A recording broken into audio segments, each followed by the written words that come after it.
Hello and welcome to the Homespun History podcast with me, Anne Harper. And me, Dr. Gavin Hughes. Join us as we attempt to weave history and music together to tell the stories of the people, the places, and the landscapes that we love.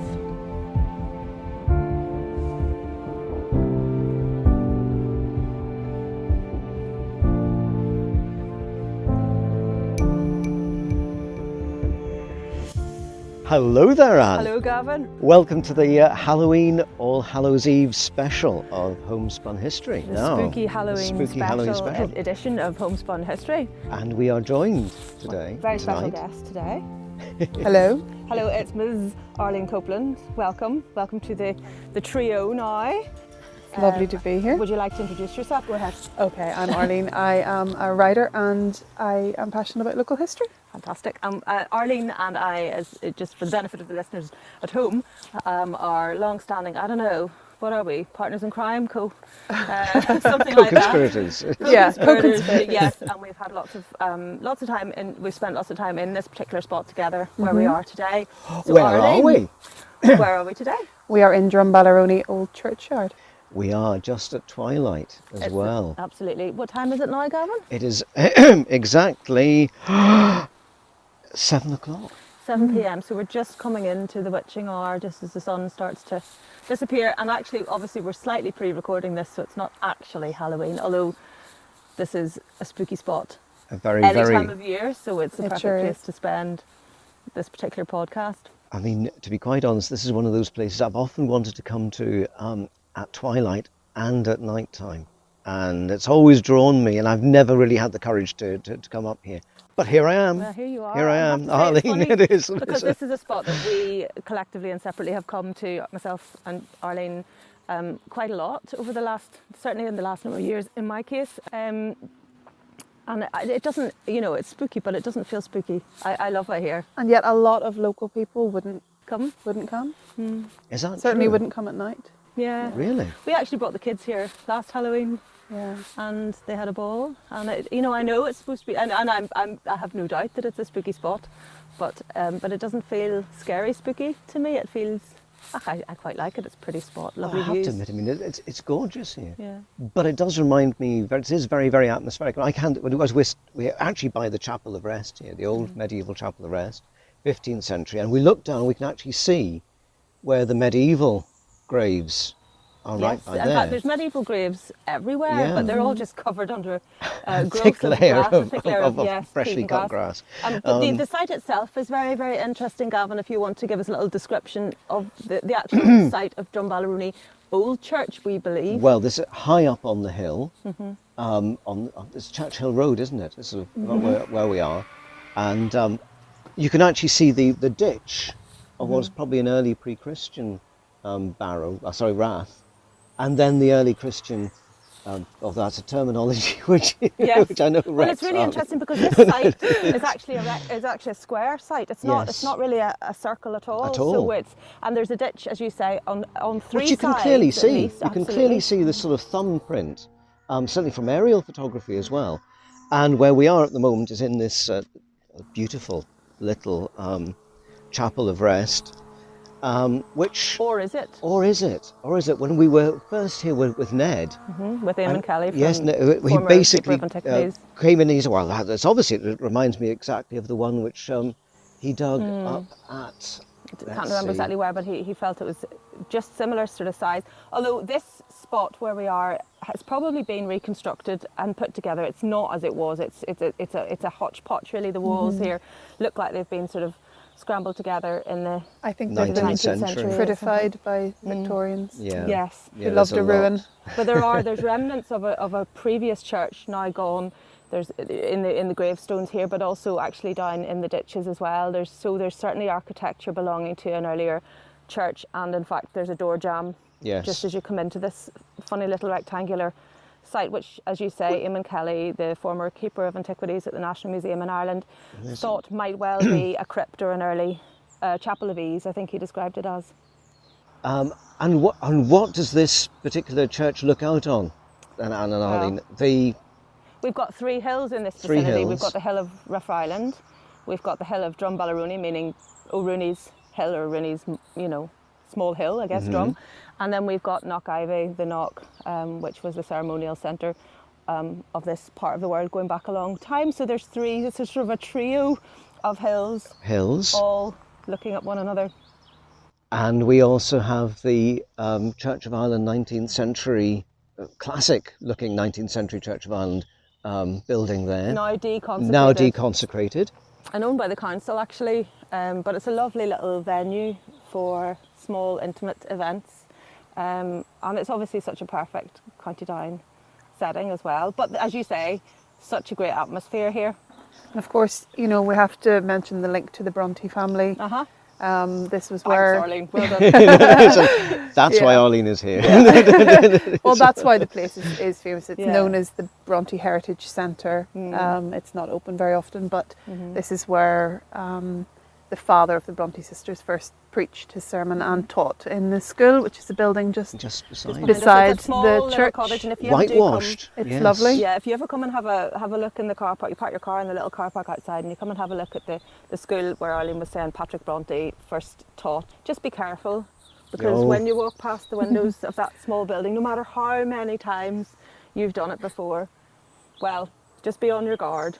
That's all I'll say, Gavin. Do you know what I'm talking about? I know exactly what you're talking And about, and it gets me every have a good look through time. the windows Yes, that look onto the graveyard. Yes, don't be shy. Have a look through the windows and examine what might be inside. What might if the be place inside. is not open, it's well worth a little peek through the windows. But just make sure you've got your trousers done up properly. I'm going to say I'm a stiff hip flask with you. That's right. Yes, you may need it.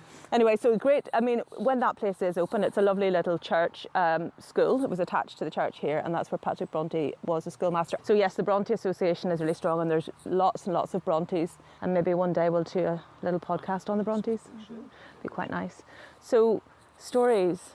I think we should start telling a few stories about this place and other places in Ulster that have got really, really frightening. Why do we love a good ghost story at Halloween? What's the whole... I mean, for me, this Halloween episode, given some context, telling ghost stories is great fun, but we always do it at this time of year, and why? Why do we do it?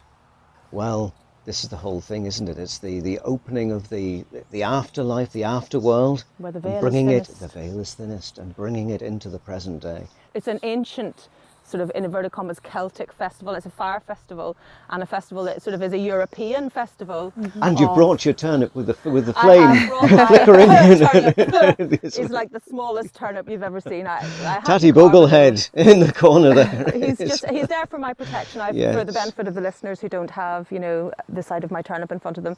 It is a tiny turnip lantern that I carved in honour of childhood's past. None of this pumpkin nonsense.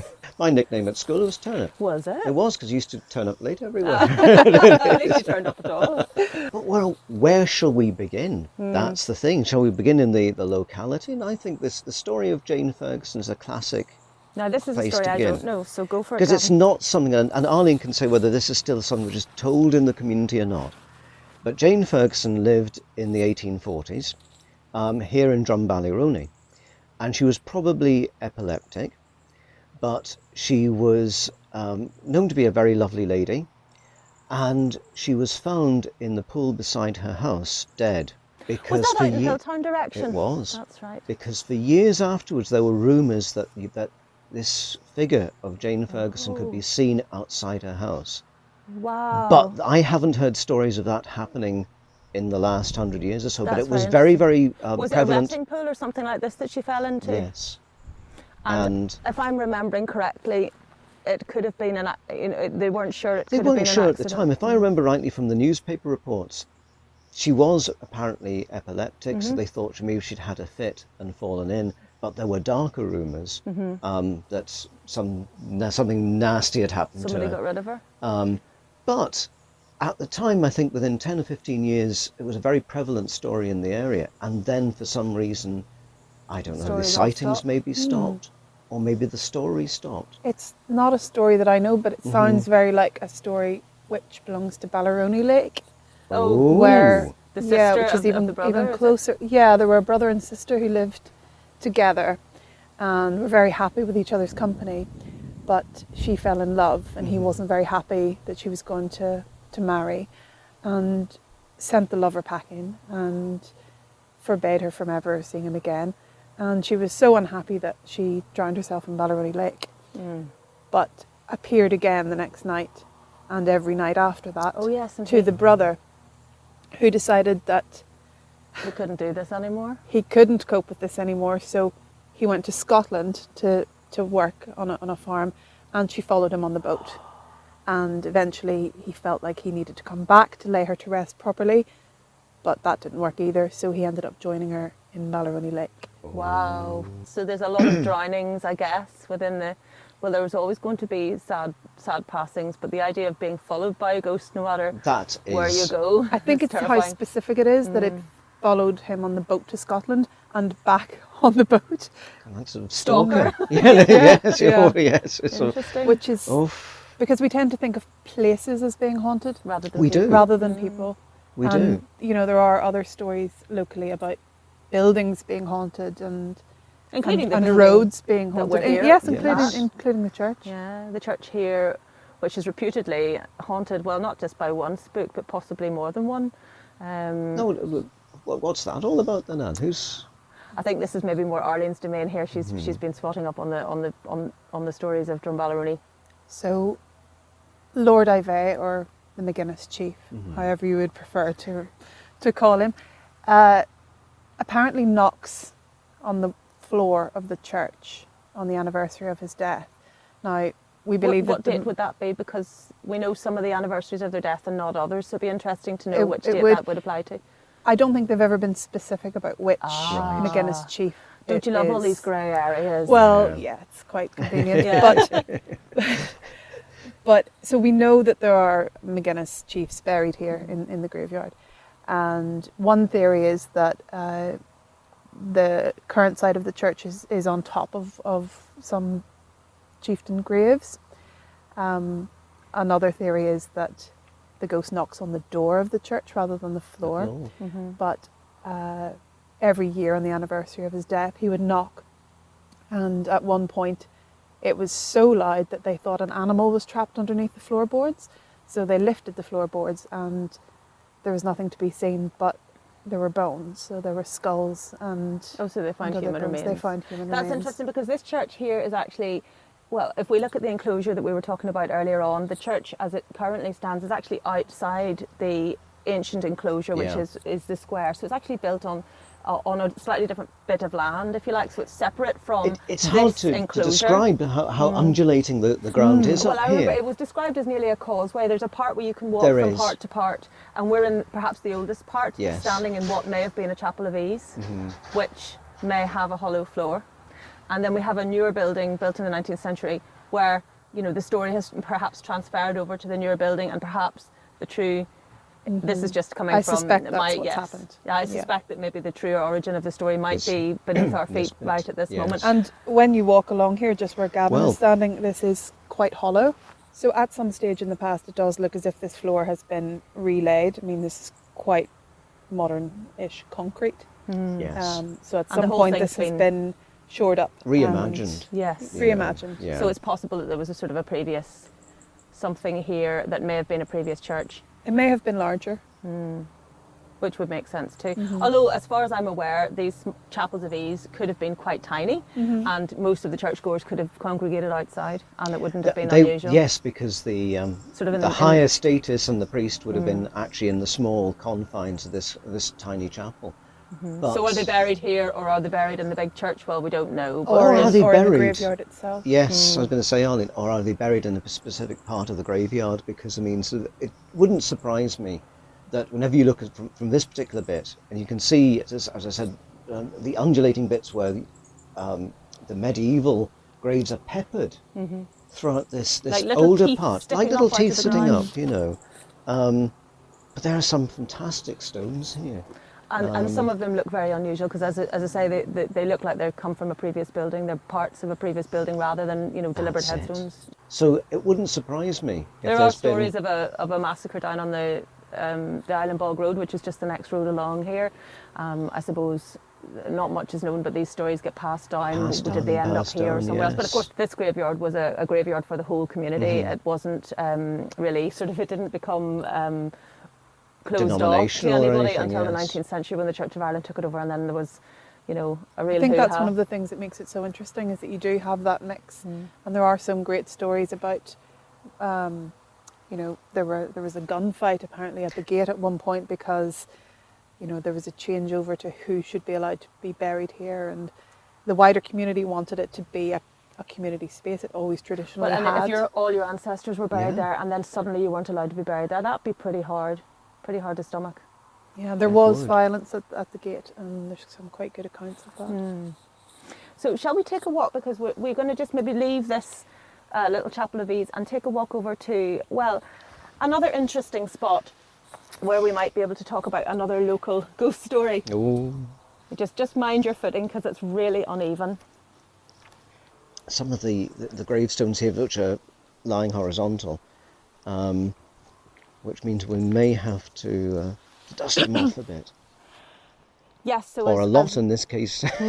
Yeah, so we've come across a big pile of grass right here, but actually the reason I've taken you over here is not to look at a big pile of grass left by someone on a drive-on lawnmower. It's because underneath this grass, if we can uncover it, we should find one of the most interesting graves in this graveyard.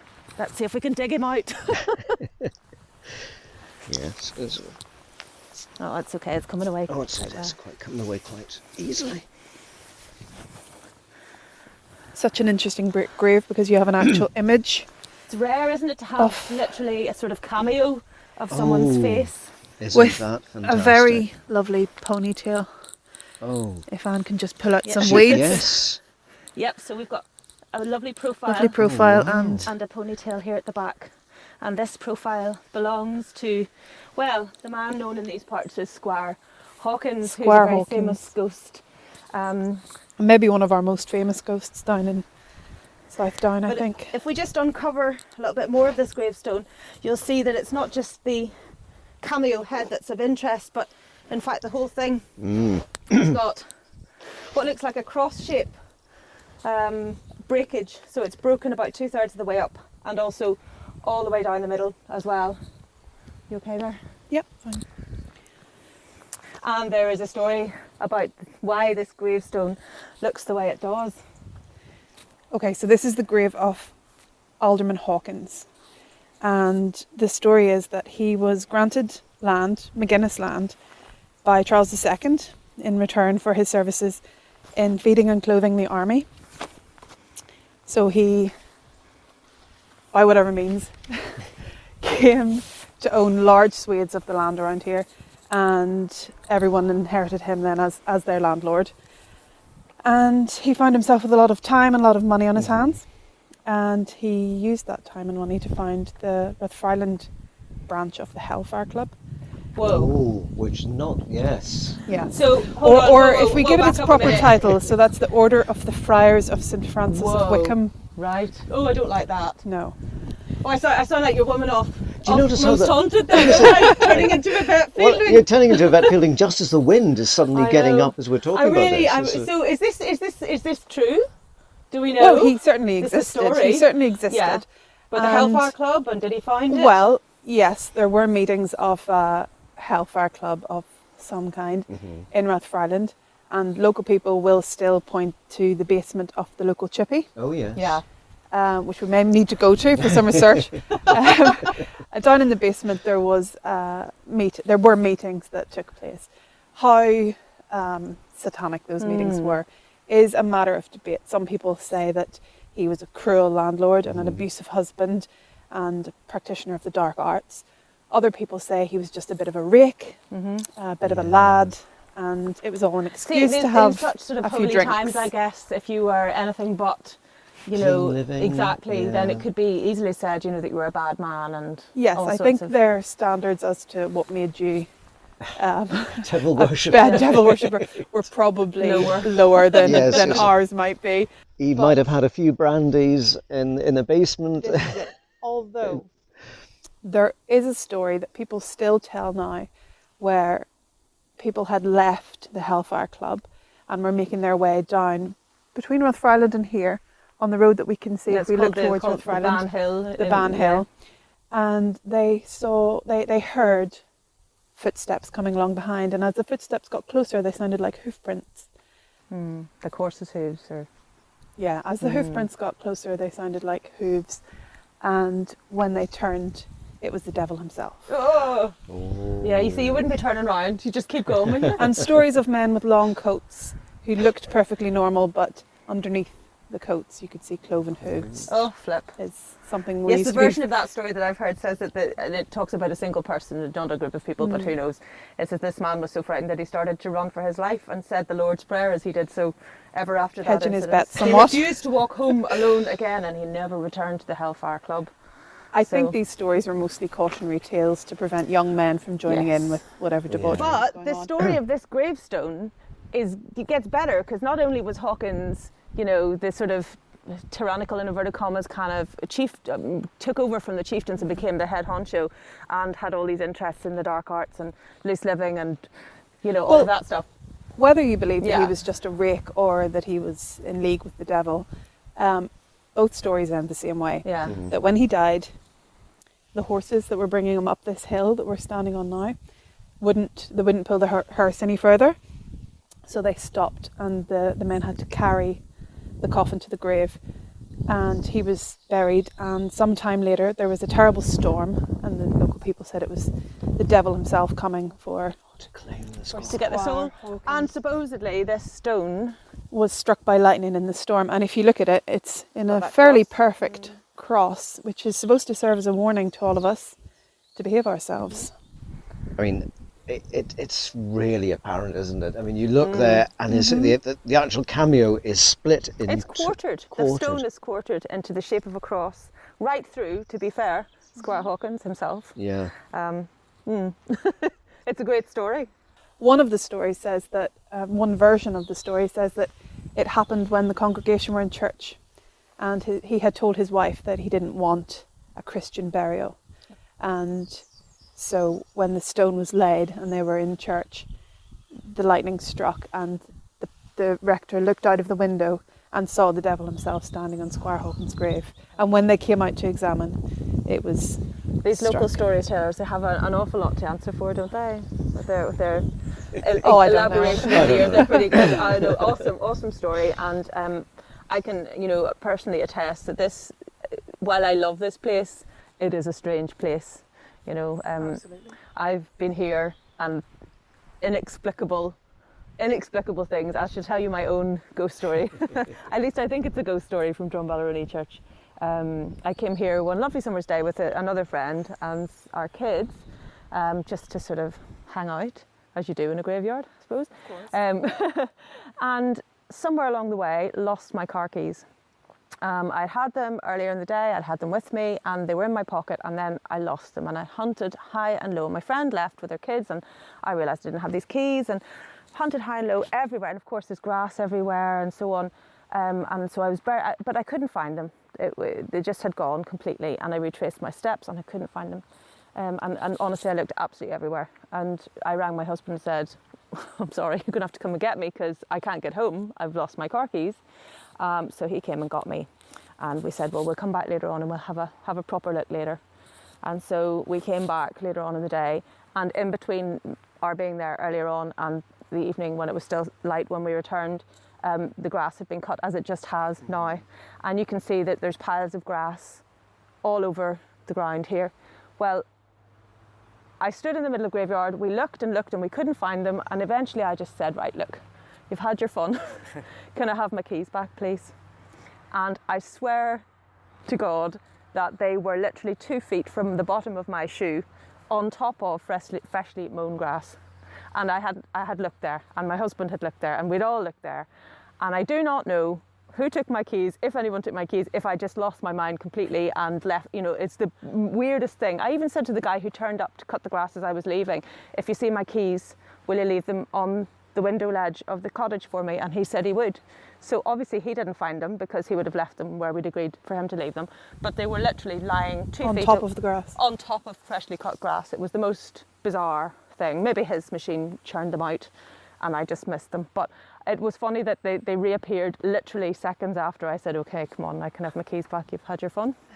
So there you go. So Gavin, if we could just take you back briefly to the little trip that we had to Goward in last month's podcast. Oh, yes. And we had a little chat, Arlene, you'll appreciate this, a little chat about the Goward night sower. And one of the listeners on That's Twitter had right. actually said that they'd heard the story of the night sower from a relative. And while I was researching for this month's podcast, I came across a phenomenal song which I want to play for you now, and I think just as the light starts to drop down, it might be the perfect time to play this for you. So of course the story of the night sower is all about a man who was seen at night sowing seeds, and the story is that he had been killed. And I don't know why I'm mind casting sowing the seeds, because but nobody can see me do that. Thanks for the visuals. Anytime. Creating an atmosphere. Creating an atmosphere of words. Oh, but images there. Well, of course, the sower has to do with fertility and growing of seed.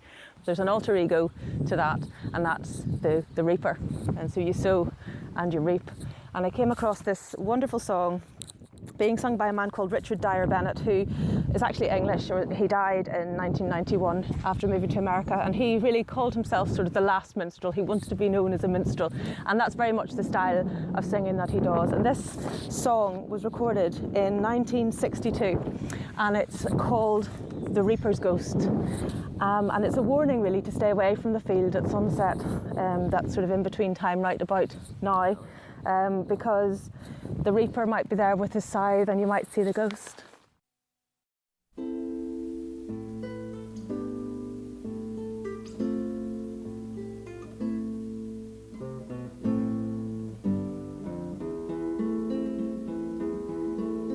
Oh, do not cross the hayfield, the hayfield, the hayfield. Oh, do not cross the hayfield, as sinks the blood-red sun. For ghosts glide from the hayrick on the hayfield, the hayfield. For ghosts glide from the hayrick in the eerie gloom.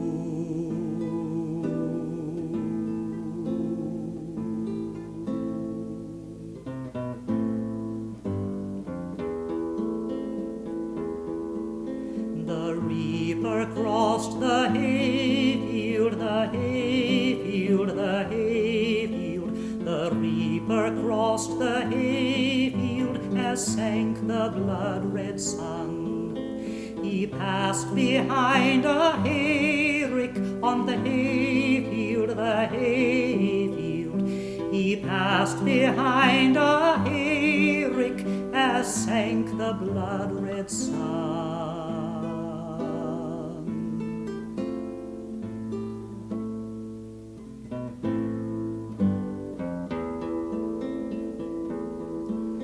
The sun went down and the moon rose on the hayfield, the hayfield. The sun went down and the moon rose on the bleak hayfield. And a cry rose from the hayrick on the hayfield, the hayfield. A cry rose from the hayrick, 'twas the reaper's ghost.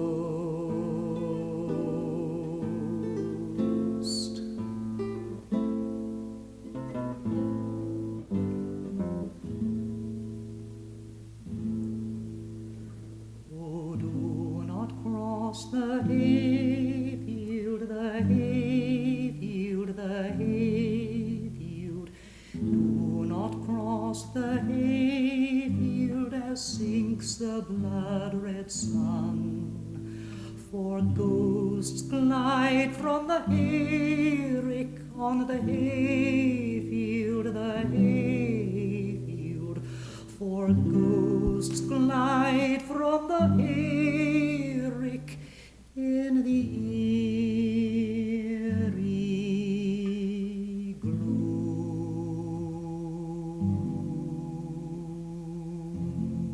'Oh, do not cross the hayfield, the hayfield, the hayfield. Do not cross the hayfield as sinks the blood-red sun. For ghosts glide from the hayrick on the hayfield, the hayfield. For ghosts glide from the hayrick in the eerie gloom.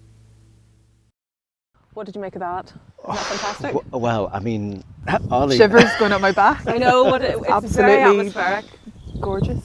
I know, and he's kind of got a really posh accent, but he's so sincere, and his delivery is it's kind very spot on. Spot on. captivating, and a wonderful guitarist as well. And that sort of solo line, that lonely sort of, he really evokes the lonely figure of the Reaper, kind of, you can really visualise it. You And I can. think overlaid with the last of the bird song, Yes. and just that breeze coming through, and the sun just going down, and the land is sort of becoming dark, and the sky stays bright. Which is exactly what happens at Samhain, the end of the fertile time of the year and the beginning of the old Celtic New Year, at the new moon, the dark moon at Samhain. That's the very beginning of the Celtic New Year. So at the very darkest point in the year, we celebrate the beginning of a new year, I guess. Maybe that answers one of our first questions, which was why do we tell these stories at Samhain? Why is it at Halloween? And there is that element of a cautionary tale of, you know, the world during the summer feels like a safe and happy place. And as the winter is coming in, everyone draws closer. You come into the fire, you stay in, and maybe you're much more aware of mortality because, you know, Absolutely.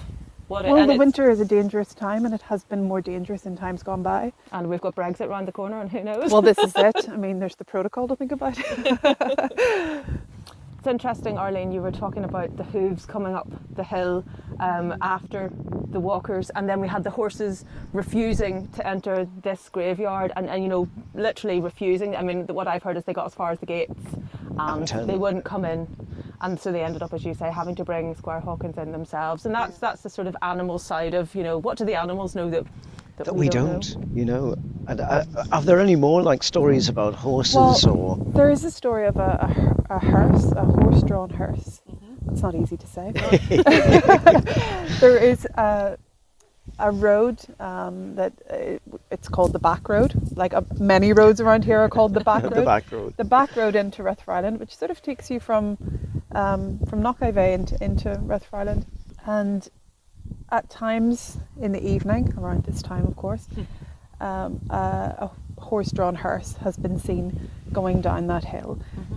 So a number of people have seen this horse-drawn hearse and the horses with their plumes. I had the privilege of witnessing something similar at your grandfather's funeral, and it was such an amazing sight to behold black horses and a black carriage and the plumes coming out. I mean, what a striking image, and certainly something that would live on in the imagination. Absolutely, and something that he felt very, very passionate about, that this was something he had always loved. The visualisation of that, the yeah, imagination. absolutely, and the nod to the past, you know, with these I heavy thought horses. it was such a beautiful touch that he really wanted that, because that will live on in my imagination, you know, such a Absolutely, creative and it's my last touch. memory of saying goodbye to him.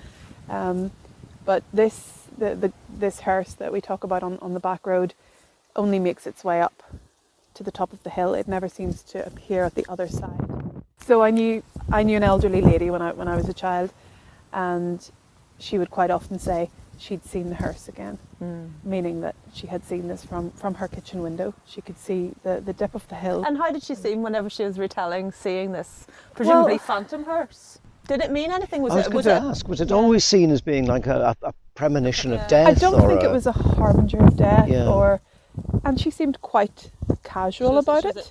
I think that she had been frightened of it in the past, and then it had become something that she had just become accustomed to.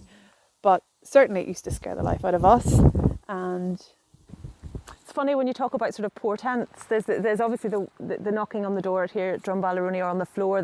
And we have the Fate with the Three Knocks, famously at the opening of Beethoven's Fifth Symphony. Bum bum bum beam.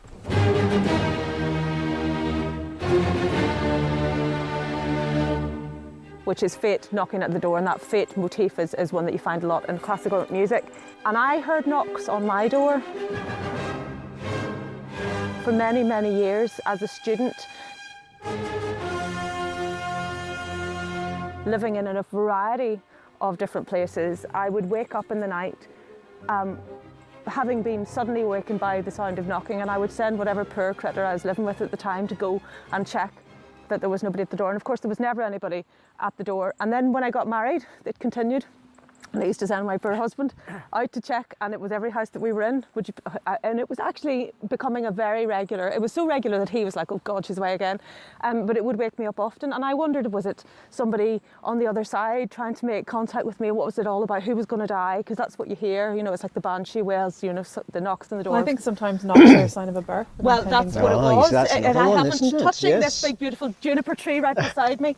I never heard it again after my third child was born, but I did hear it after my second, and I had no more plans for any more.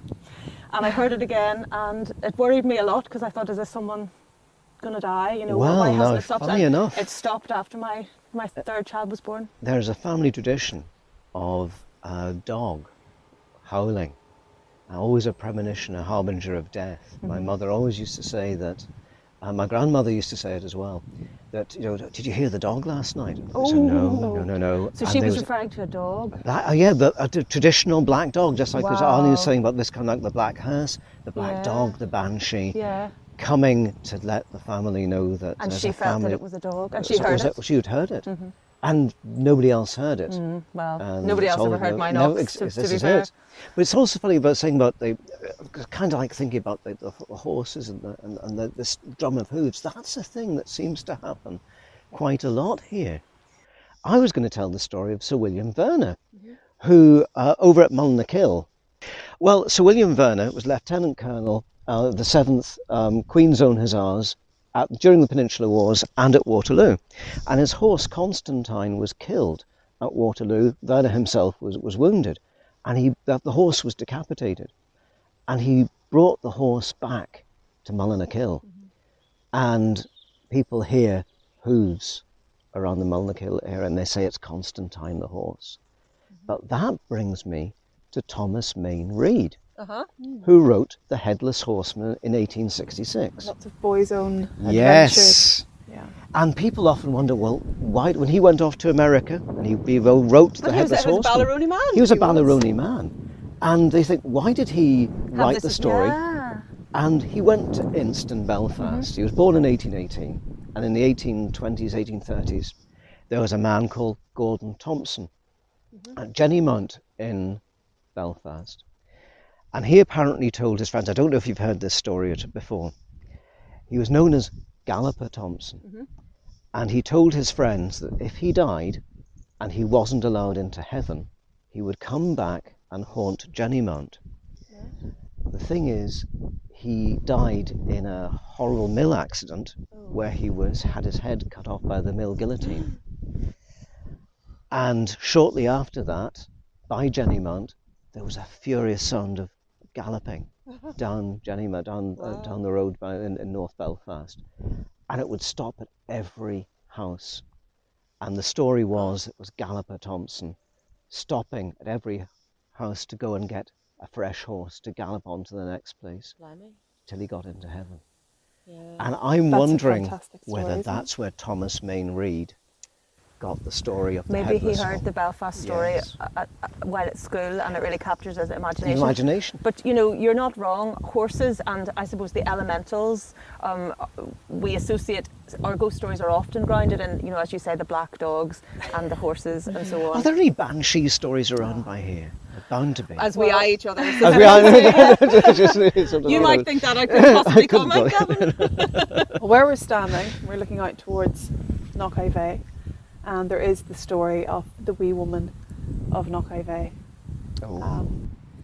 which is... It's a lovely, it's a funny wee story, and it didn't happen that long ago. It's recorded in one of the Annaclone Historical Society ghost story books, and it's the story of a mother and a child not that long ago who were travelling together, I think along the Ivey Road, just on the sort of bottom skirt of Knockivey.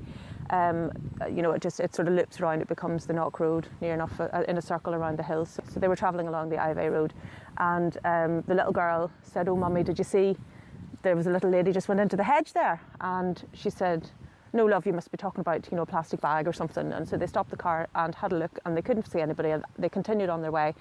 And they met a horse coming in the other direction again. We're back to the horse. But this is a real, you know, there's horses up there. There's a stables there. They met a horse coming the other way, and the horse apparently really wouldn't go past this spot where the wee woman had been seen running into the hedge, and nobody could really explain what that whole encounter had been about. So I suppose, was it just a little fairy woman? Was it a banshee? Well, there are other stories in the locality as well. Some, I suppose, spoken of in whispers. Arlene, you might want to sort of turn your whisper into an actual voice here. And Well, when I first moved to Knockave, I've always lived locally, but when we first moved to the hill itself, my partner and I arrived back home after quite a late night, and no drink was consumed. But we arrived home late, and as we were about to get out of the car, we both froze a little bit, and he said to me, "Did you see that woman?" oh, And I had seen that woman, and we just saw someone. It looked as if a lady had walked into the hedge or beyond the hedge. And whereabouts was this? Just on the Lisnacroppen Road there? yes, on the Lisnacroppen Road. And we And you both saw it at the same time? both saw it at the same time. Which is like really interesting because... Well, it means you it's know, an actual thing. you're not hallucinating if you both see it. Yeah, and we thought, what an unusual trick of the light.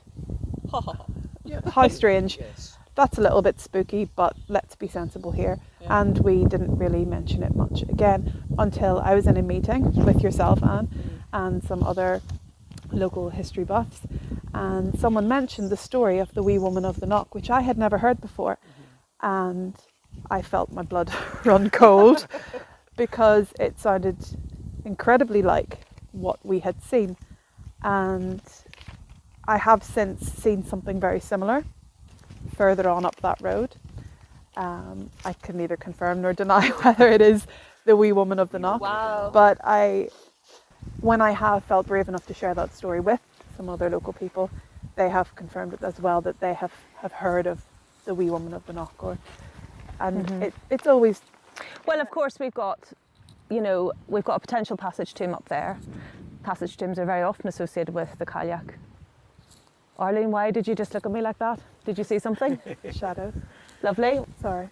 So there is another story, obviously, of what they describe as a witch up at the Knock. They call it the story of Lisnacroppen Cave, and it's in that Anaclone Historical Society book as well, where Hugh McGuinness, who was the clan chieftain, was out walking with his girlfriend, and they were playfully hiding on one another, and she said, chase me, and she ran into a cave, and a cave, of course, and was trapped by a witch who wouldn't let her go. Said if she left, she would turn her into an old hag, and so she apparently was heard roaming the cave and crying at certain times. So was this the cry of the... We hear that story so many times. All over Ireland there are stories of the maiden being trapped or being turned into a That's hag. right, or taken away. This is from another esteemed publication, not my favourite, the Balbridge Household Almanac, but the Ulster Folklore Journal, which is an absolutely amazing piece of kit as well. And this is a little bit where it talks about Samhain this time of year. It was the greatest of the three festivals in the Celtic calendar because it took place at the beginning of the Celtic New Year. It is during this festival that the fairies are most active and their power is greatest. They swarm forth in great numbers and indulge in revelry and atrocities of all kinds, not least of which is stealing men's wives and sweethearts, which takes me on to the song that I want to play for you now, which is a very, very famous song, which I'm sure you've heard before, and it's called She Moved Through the Fair, which is a famous song about a ghostly visit.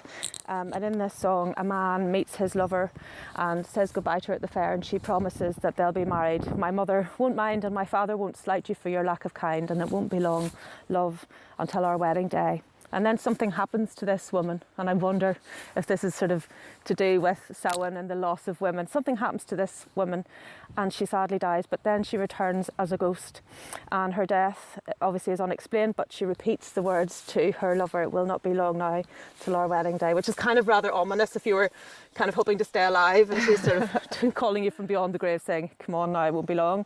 But this idea that the love would be stolen, and that the young woman would be stolen, same as Hugh McGuinness's love, stolen and trapped in the cave. So let me just play this song very quickly. It's being sung again by another English woman, so not an Irish singer at all. It's a singer called Anne Briggs, and it was actually recorded the year after the other song that I played for you, so 1963. So these are very close in time, but very different, I think, in style, but but the kind of the energy of both songs you might find to be rather similar. My young love said to me, my mother won't mind, and my father won't slight you for your lack of kind. Then she laid her hand on me, and this she did say, oh, it will not be long, love, till our wedding day. She laid her hand on me, and she moved through the fair, and fondly I watched her move here and move there. Then she laid her hand on me, and this she did say, oh, it will not be long, love, till our wedding day. Last night she came to me, my dead love came in, and so softly she came, her feet made no din. Then she laid her hand on me, and this she did say, oh, it will not be long, love, till our wedding day. So she comes back and she haunts again the man, the person, not the place. That's really fascinating. And it's such a famous tune in this part It of the is, world, you know. it is. And we think, oh, what a beautiful song, but we forget it's very actually dark. really It's dark. very dark. Yeah. This notion of the young girl haunting, being taken before her time. Funny enough, when we were talking about the fairies and that, for some reason, what popped into my head, I hadn't thought about this wee rhyme for years, but up the airy mountain, down the rushy glen, we dare not go a-hunting for fear of little men. Oh, love it. And I hadn't been thinking about that for years. It just popped into my head. Isn't Just that It's there. lovely. It's And I think, you know, how we think of fairies now has all been quite Disneyfied, but you know, it wasn't that long ago that, and even still, the fairies were a frightening thing. For And of many course, the people whole and a tradition of threat. dressing up at Halloween is to throw them off your trail, so they That's don't know right, who so they you don't know are. who you are. Put your coat on backwards, so they can't follow you Yeah, home. cover That your kind of thing. face. Although I've just got to that age where I do that naturally. Very good, Gavin. Yes, so putting on your mask and the whole tradition of mumming even, and there's reports, I believe, or it's recorded in the Annals of Ulster that the King Conor MacNessa was Yes. entertained by men who were dressed with conical Straw. hats, a bit like Yes. those fabulous Armagh rhymers. Yes. now. And I think that straw is also linked to what we were talking about the Callaghan. Oh, with the Callaghan, that's in the corn dolly. final, Yeah. Yeah, and I wonder if the pointy hats persisted into our witch's hat now, which is so synonymous Of course. with Halloween. And the witch is still at the heart of our Halloween celebrations. I remember when I was a child trick-or-treating in Black bin bag. Derry. Oh yeah, that was hopeful of you. I think my bag was somewhat smaller and it got stolen off me as well. But I remember going around the doors in Derry and having on the same witch's mask year after year. I think every child had the same mask, the same plastic mask with a sort of small hat and a big pointy nose. And I got all my sweeties stolen that year. Big boys came along and took all our Oh, sweets. big boys. Yeah. Always big boys. And I'm going to show my age. When we went round the door, we didn't go round for sweets. We went round for monkey nuts. Yes, well we would get get monkey monkey nuts nuts too. and You know, oranges. But have you seen the Oranges. faces you get if you give them monkey nuts? Oh, I'm not for- impressed with that at all. No, my daughter isn't, so maybe No, it's all chocolate or actual hard cash. A now. hard cash. But of course, COVID has put a bit of I know. a dampener on things, hasn't it?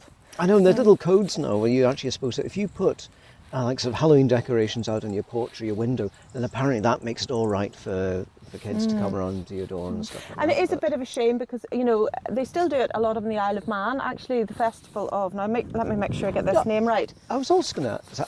When did the rhyming stop going round Halloween? Yes, because I did it as a child. I did it Will as you a please child. put a penny in the The old man's hat. If you haven't Christmas got a is coming. penny, what is it? Christmas is coming, the goose is getting fat. Will you please put a penny in the old man's hat? If you haven't got a penny, a farthing will That's do. it. If you haven't got a farthing, God bless That's you. right, and we definitely said that. So we're talking. never early said 80s. that Well, at you're younger Halloween. than me, you see. In the run up to Christmas, we would have recited it, but I never said it at Halloween. That's all we had to do. We didn't have any other rhymes in the door. Yeah, that's all you had to do. Yeah. So there's also a very big tradition in the Isle of Man, and let me make sure I get this name right. At this time of year, where it seems to be that children really do go for it in the Isle of Man now. It's the festival of Hop Tuna. Okay. And they go round the doors and they have a special song that they sing that is all about a witch called Ginny the witch. I can't help but wonder if old Ginny is really a metaphor for, the type of Cailleach, the witch that we're talking about. Again, in Manx tradition. And and obviously the sort of Celtic festival of Samhain lives on in slightly different formats, and we've exported it all to America now. Yeah. And they've turned our turnip into a pumpkin. Cinderella-like. And on that note, we better go and see if we can retrieve our car keys Yes. and my turnip lantern and Turnip make it safely lantern, out of this and graveyard. Yes, I think I should go and research spirits of a different kind now. You're Oh, more than you're more than fantastic welcome to suggestion. join me. Well, Gavin, speaking of spirits, as we head back towards Rathfriland and maybe towards a warm hostelry with a light on and with something warm in the belly, let's just remind ourselves that the way we would enter Rathfriland from here would be up Drumore Street, and of course Drumore Street has a famous ghost as well, known as Bad Man Murphy. And I've got a wee excerpt here from a book that's in Rathfriland Library called Rathfriland Past and Present, and it says, the next disembodied spirit to haunt the hill of Rathfriland was Murphy's ghost, which created quite a sensation about the middle of the last century, so this would be the middle of the 19th century. Mm-hmm. He seems to have been a very active character, for he was alleged to have run upstairs and downstairs in the houses formerly occupied by him, and to have been seen and heard in all yards and gardens round Drumore Street. So this wasn't a ghost, this ghost got around. He wasn't just in one house, he was all Another over the visiting place. ghost. And even to have raced through all the fields he once possessed in the surrounding country. So he was a landowner, obviously. Mm-hmm. Perhaps he finally exhausted his energies because nothing has been seen of him for many's a long year. Now, I always think that's an interesting end to the story of Badman Murphy. It all stopped. And I happen to know that in a house on Drumore Street some years ago, a bottle was found in a wall and put back. Possibly containing the spirit of And who knows, one of these ghost bottles may have now. They used to put spirits and confine them inside bottles and hide those bottles in the walls or under floors. Trap them. Mm-hmm. And so I'm happy to report that the owner of the wall and the bottle, thought better of it and restored it to its rightful place. So you never know. One of these days, wise. we're hoping he doesn't have a comeback. Badman Murphy Part 2, the sequel. As children, we were very, very frightened of Badman Murphy. So if you were walking around the town after dark, you weren't to say his name 3 times, and you absolutely were never to say that he was a coward. And even saying the word made me slightly reluctant, because we were always told you must never say that he was a coward, because he would follow you home. I think the story was that he had been hanged, and maybe for a crime that he hadn't committed. Oh no, well, you can understand a restless spirit in that case. But I did recall reading about the ghost of Murphy and Drumore Street, that they thought it was very much a poltergeist kind of ghost, not your sort of spectral sort of, one that you can watch from the kitchen window kind of ghost, like the spectral coach, but more of an active kind of thing that would trash your house. So I'm really glad that he's confined to a bottle in somebody's wall. But let's go and do some research about bottles right now. What a good idea. Thank you so much for joining us today, Arlene. And thanks again, Gavin. Thank you, Anne. And remember, you can subscribe to the Homespun History podcast. You can like our page on Twitter. You can share it with all your friends if you enjoyed this podcast. You can also find us on SoundCloud. You can find us on Podbean, or wherever you get your podcast from. And we look forward to seeing you again in our next episode in November. Thank you all. So much for listening. Happy Halloween.